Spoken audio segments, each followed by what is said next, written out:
क्या petroleum products GST में आ सकते हैं? में आएंगे? Key factor. How do you see it, sir? How do you see it, Uday sir? See, there has been a lot of hypocrisy. Let me tell you upfront in this case. This party had they was in power in many states earlier also. Look at the last 5 or 6 years, but there hasn't been any sincere attempt to make get this the petrol and diesel under GST. I would say that's my observation. Yes, there was some indication a couple of months back where they want all the states to come on the same table. But again, the states are deprived of octroi and so many things. So nobody wants to give to give up that power. The giving up is not that easy. So whether it is central government, state government, lot of thinking has to be done, and maybe they can look at if the states can be additionally compensated, and with that kind of thing, they can really make an attempt to get GST under, and that will be a big reform, I would say, if this the fuel comes under GST.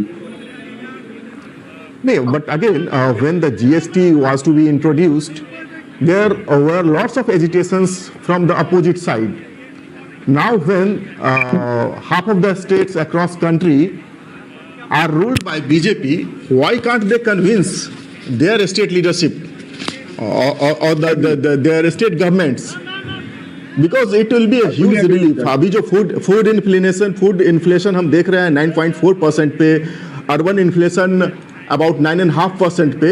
I think bringing petroleum product under GST would give a huge relief to the commoners of this country. Fully agree, sir. Fully. And see, one factor always get neglected is that of urban poor. We always talk about rural poor. It is so difficult for urban poor.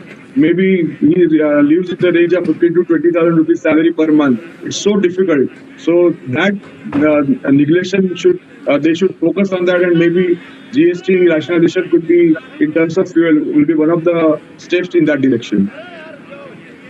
And again, another thing we have, we have discussed a lot of shining things about this government, optimistic things about the upcoming budget. But now I actually would like to look at the challenges that this government is looking at dealing with this budget. One of the thing is like health sector. Pankaj आप भी हमारे साथ पंकज हमारे साथ आप भी थे, और ये फ्रेश विजुअल्स आ रहे हैं वित्त मंत्री निर्मला सीतारमन आई थिंक बही खाते के साथ एंटर कर रही हैं पार्लियामेंट में, और the show is about to begin maybe in another couple of hours. I think these are the visuals from outside the finance ministry, where she is flanked by her team. There we are, the block there says finance ministry. Yeah, South Block. South Block, and from here on she heads to the parliament, to the president house first. She presents the budget to her, and with her assent she heads to the Lok Sabha. The Lok Sabha, the parliament basically. Yes. So Pankaj, you were also the part of one of the discussion we were having, one of the debate about the new, viral disease broke out in Gujarat, Chandipura. Right. And our Gujarat correspondent told that there was no testing facility available for about 15 days. सारे samples collect करके पुणे भेजे जाते थे, फिर वहां से उसकी testing की रिपोर्ट आती थी. And we have lost so many lives of the younger kids. The same thing had happened with COVID also. But I would agree that reports card government के health sector में उतने बुरे भी नहीं हैं. लेकिन health infrastructure को ramp up करने की जहाँ बात आती है, I think we are still, many decades behind. Don't miss out. Follow One India for real-time updates.